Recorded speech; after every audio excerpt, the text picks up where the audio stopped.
So I'm very appreciative of that. But I also want to talk about the show. Yeah. Just briefly say you just start finishing up on an HBO show called The Nevers.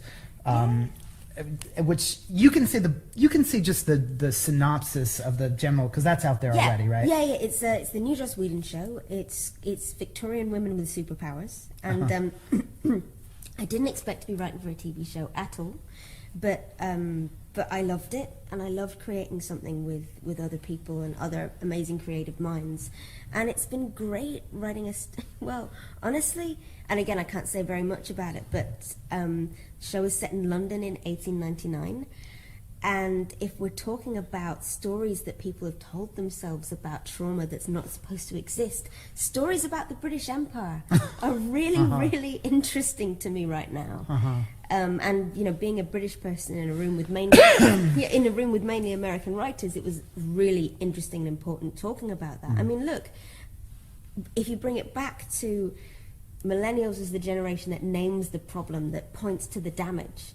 In universities all over the world right now, you have people who are taking down statues of people like Rhodes, who was, one of the people who ransacked Africa.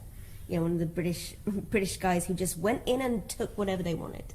And that is naming the damage. And people have been like, oh, these snowflakes, they're victims, you don't want, what harm is a statue doing you? Well, no, a statue doesn't do you any harm.